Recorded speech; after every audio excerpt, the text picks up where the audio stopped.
Good morning, student. Welcome to Political Science online class.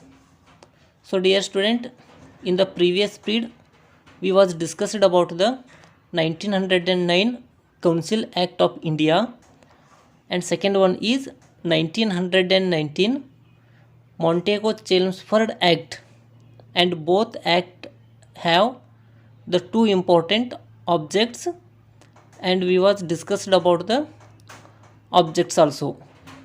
So also in the previous period we was discussed about the introduction of government government of India Act 1935.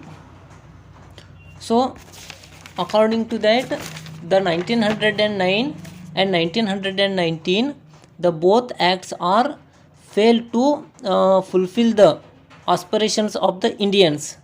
Afterwards, in 1927, the British government appointed the Simon Commission headed by the Sir John Simon, and also the commission was announced in the 1929 that it is provide the dominion status to India. Also, the British government held the three round table conference in 1930, 1931, 1932 at England. So these all points already we was stated in the previous period. Now today we are going to discuss about the another one important concept, that is the details of the 1935 Act, or the details of the Government Act of 1935. So the 1935 Act or the Government of India Act 1935 have six important details, six important points. So through that, number one is the federation. The 1935 Act is provide the establishment of Federation of India. So federation mean the country or the nation have a two type of states, the two type of governments. So that is, number one is British India and second one is princely states. Understood what I say? The 1935 Act is provide the federation. The first point is federation. 1935 Act is provide the federation. According to that, or according to the Act, the federation was established in India. So the federation mean the federation consists the two type of part. Number one is British India and second one is princely states. So composition of British India and princely states, it is called the Federation of India. So before the independence, the India is divided into two part. Number one is British India and second one is princely states. So British India mean which territories are directly ruled by the British government. Which territories are directly ruled by the British government, that part or that territory is called as British India. And those who territories directly ruled by the kingdom or local kings, so that is called princely states. So the Federation of India mean there are two type of parties there. Number one is British India, mean which territories directly ruled by the British government, that is called British India. And princely states mean which states are directly ruled by the local kings, so that is called princely states. So therefore the first detail of the 1935 Act is it is provide the establishment of Federal of India or federal government, as well as it is consist the two type of provinces. Provinces ಅಂತಂದ್ರೆ ಪ್ರಾಂತ್ಯಗಳು. So it is consist the two type of provinces. Number one is British India and second one is princely states. So this is the first details or point of the 1935.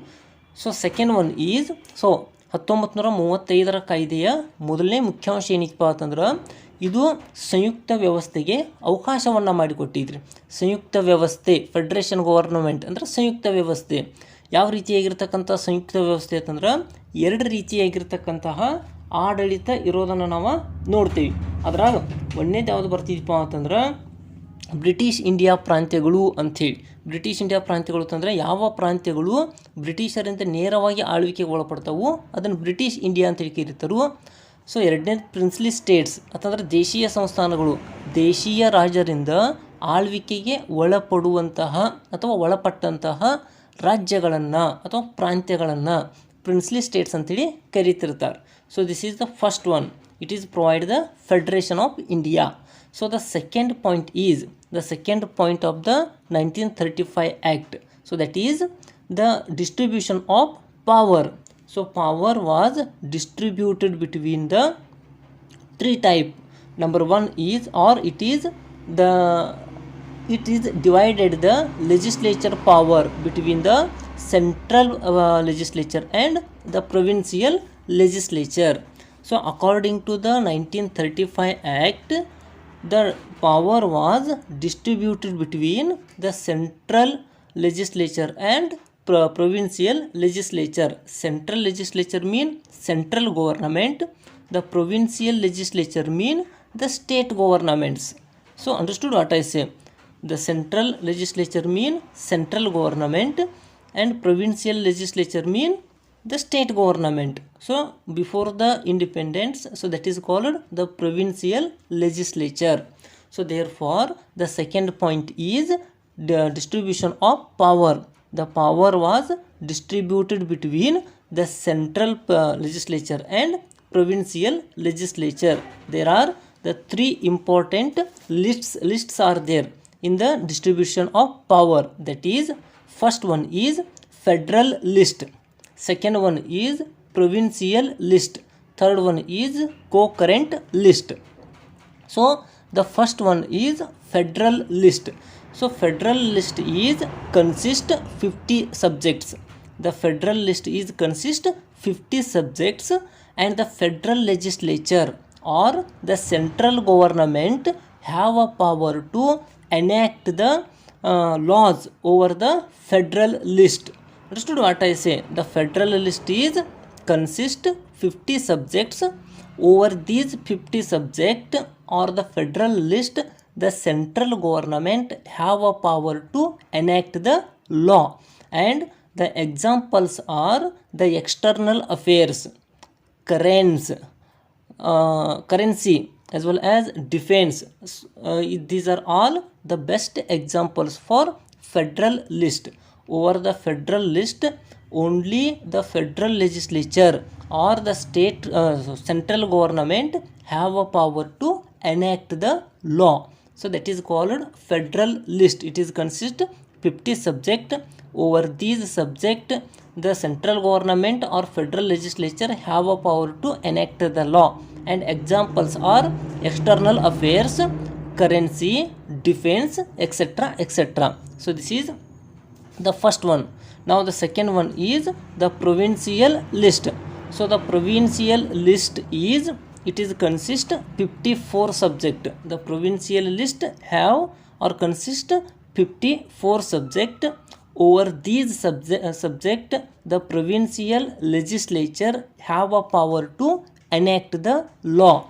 So examples are police, education department, etc., etc. So again I will told you, the provincial list consist 54 subjects. Over the 54 subject or the provincial list, the provincial legislature mean the state governments. So the provincial legislature have a power to enact the law. So this is the second one. First one is federal list, second one is provincial list, third one is co-current list. Co-current list, it is consist 36 subjects. The co-current list is consist 36 subjects. Over these 36 subject, the both federal legislature and the provincial legislature have a power to enact the law. Understood what I say? Co-current list mean it is consist 36 subject. Over these subject, the federal government and the provincial legislature have had a power to enact the law. Like there are examples are criminal law, second one is civil procedure, marriage, divorce, etc., etc. These are all best examples for co-current list. So here the one important point is that if you see the current list, the federal government and the provincial government have a power to enact the law, but the federal government have more power compared than the provincial legislature. The federal legislature have a more power to enact the law over the co-current list. So this is the third one. The fourth one, another one is there, that is the residuary power. Residuary power mean the which subjects are not mentioned in the federal list, provincial list and co-current list, so that all subjects are mentioned in the residuary power, and the governor general have a power to enact the law over the residuary power, or the residuary power is maintained by the or handled by the governor general. So this is called distribution of power. Again I will told you, distribution of power mean the power was divided between the central legislature and provincial legislature. According to that, there are four lists.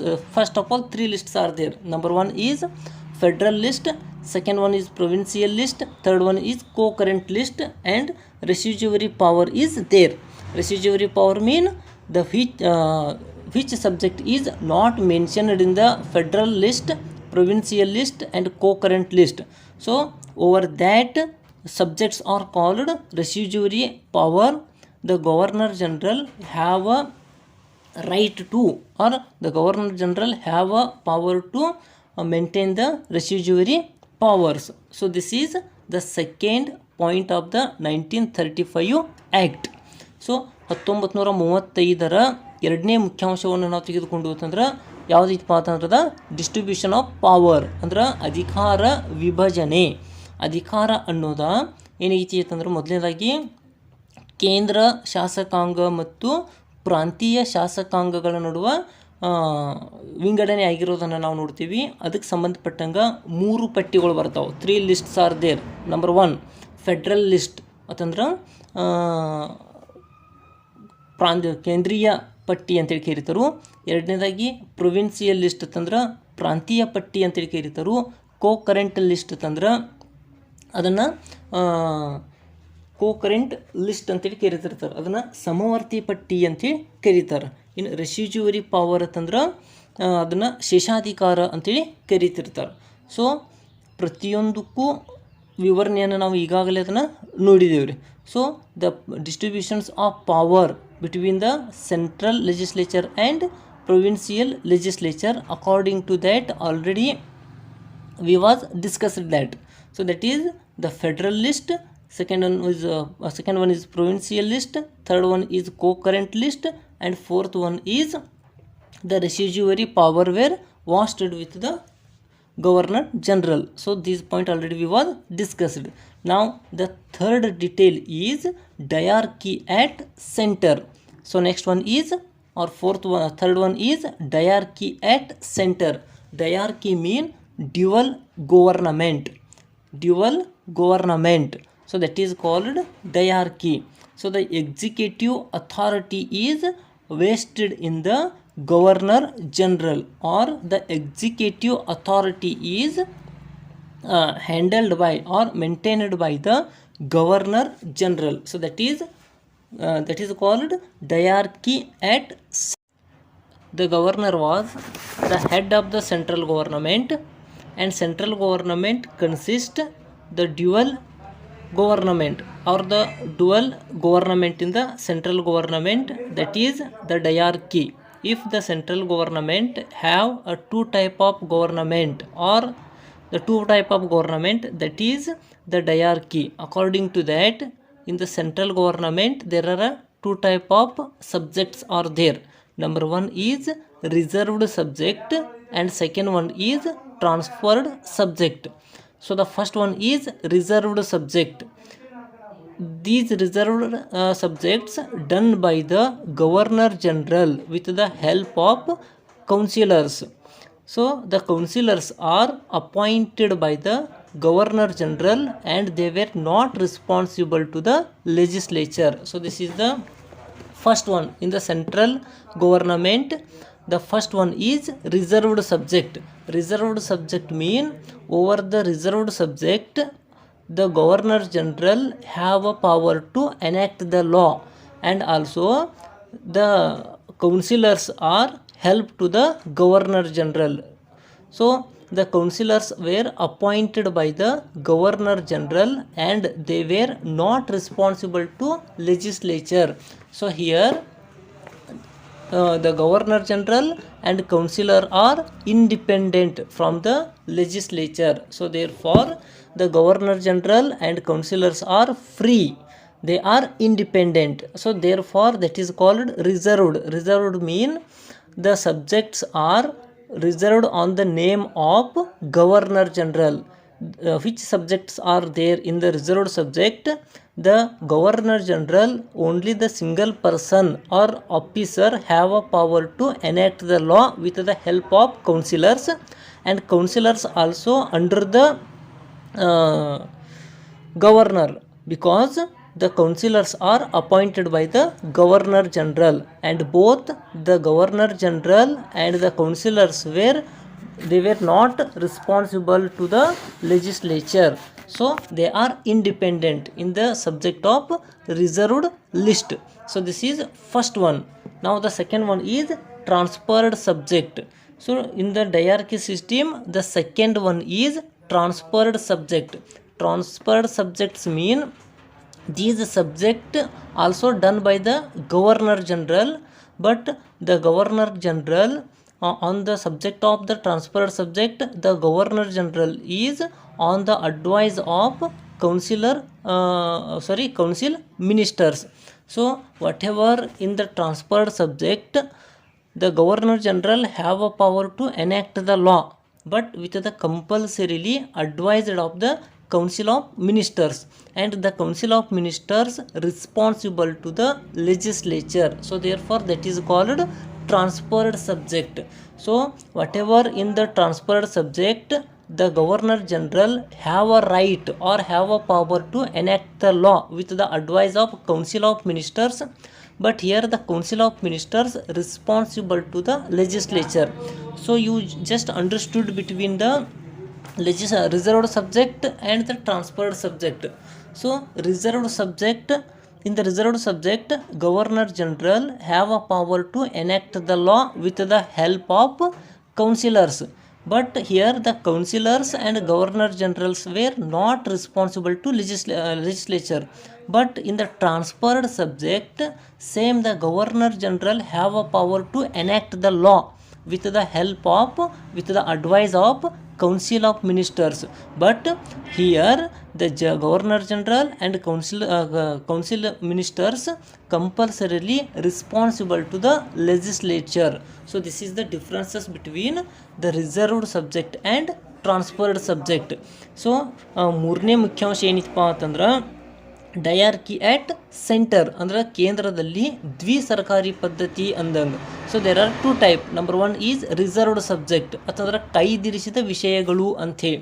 ಈ ಕಾಯ್ದಿರಿಸಿದ ವಿಷಯಗಳ ಮೇಲೆ ಶಾಸನ ರಚನೆ ಮಾಡುವ ಅಧಿಕಾರ ಯಾರಿಗಿರ್ತೈತಿ? Governor ಜನರಲ್ಗೆ ಇರ್ತೈತ್ರಿ. ಯಾರ ಸಹಾಯದಿಂದ?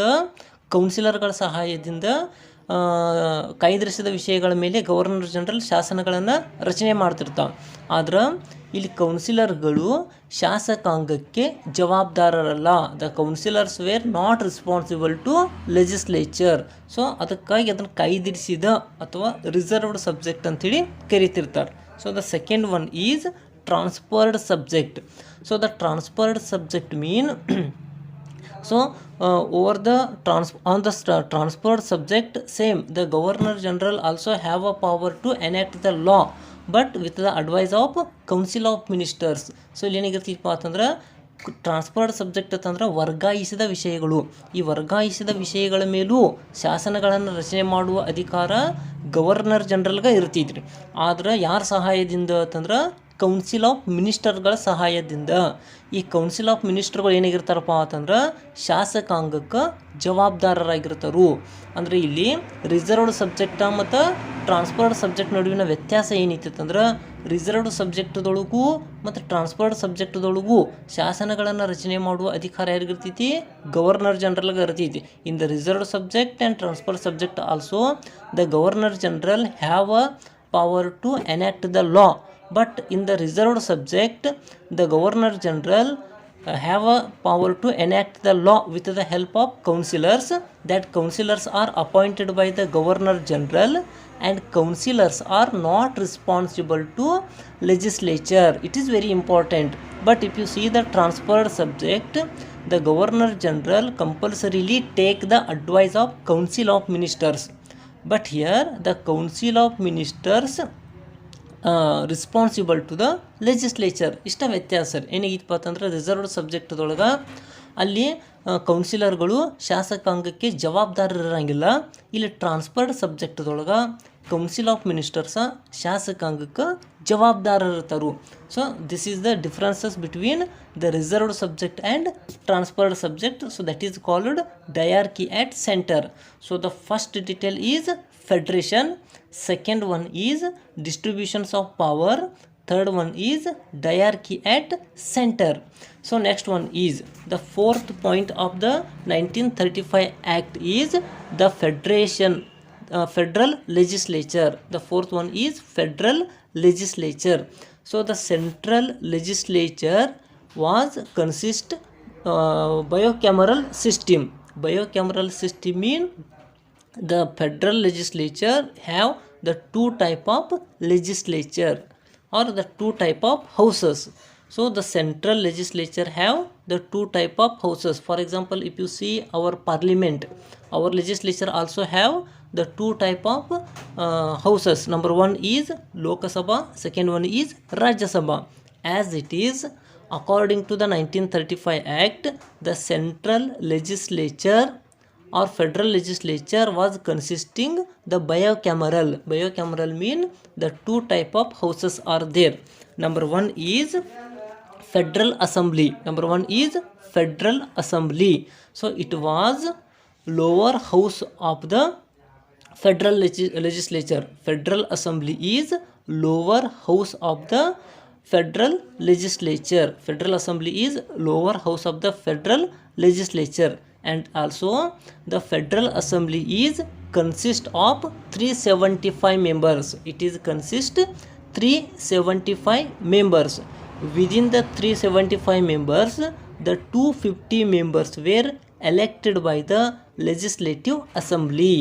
The 250 members were elected by the legislative assemblies. Legislative assembly mean the state government, the state legislatives. So second one is remaining 125 members. The 125 members were nominated by the ruler of the princely states. So this is about the first or the lower house of the federal assembly. So ನಾಲ್ಕನೇದು ಏನಿತ್ತಪ್ಪ ಅಂತಂದ್ರೆ federal legislature ಅಂತೇಳಿ ನಾವು ಕರಿತಿರ್ತೀವಿ. Federal legislature ಅಂತಂದ್ರೆ ಶಾಸಕಾಂಗ ಅಂತೇಳಿ ಕರಿತಿರ್ತೀವಿ. ಕೇಂದ್ರದಲ್ಲಿ ಶಾಸಕಾಂಗ ಅಂದಂಗೆ ಅದು ಎರಡು ಸದನಗಳನ್ನು ಹೊಂದಿರ್ತಿದ್ರಿ. ಒಂದೇದು ಯಾವುದೈತಿ? Federal assembly. Again I will give you the explanation. The federal legislature mean the central legislature was consisting bicameral. Two type of assemblies are there or houses are there. Number one is federal assembly. It was the lower house of the federal assembly, and also it was consist 375 members. Within the 375 members, the 250 members were elected by the legislative assemblies by the state governments. So remaining 125 members, they were nominated by the ruler of the princely states. Mean the 125 members are nominated by the local kings. So this is the first one, federal assembly. ಅಂದರೆ ಇದನ್ನು ನಾವೇನು federal ಅಸೆಂಬ್ಲಿಯನ್ನು ಏನು ಕರಿತೀವಪ್ಪ ಅಂತಂದ್ರೆ ಕೇಂದ್ರ ಶಾಸಕಾಂಗದ ಕೆಳಮನೆ ಅಂತೇಳಿ ಕರಿತೀವಿ. ಇದು 375 ಸದಸ್ಯರನ್ನು ಹೊಂದಿರ್ತೈತಿ.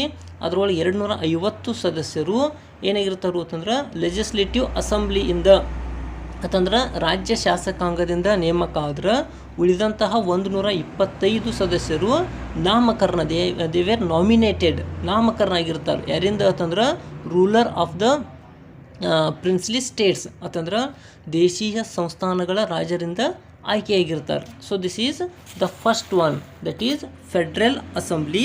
Now the second one is the council of states. The council of states it was the upper house of the federal legislature. The council of states is upper house of the federal legislature, and also it is consisted 260 members. The council of states consist 260 members. Within that 156 members were elected by the British India. Within the 260 members, 156 members are elected by the British India, and 104 members were nominated by the princely states. So this is the structure of the Council of States. So the Council of States mean it is upper house of the federal legislature, as well as the federal legislature was consist 260 members. Within that the 250 members were the 156 members were elected by the British India, and 104 members were elected by the princely states or nominated by the princely states. So that is the Council of State. It is upper house of the federal legislature. So this is the fifth one. Now the sixth one is federal court. Federal court. So this is the fifth detail of the 1935 Act. So the first time, according to the 1935 Act, the establishment of federal court or the federal court was established in Delhi. It was established in Delhi in 1937. Understood what I say? So the fifth one is federal court.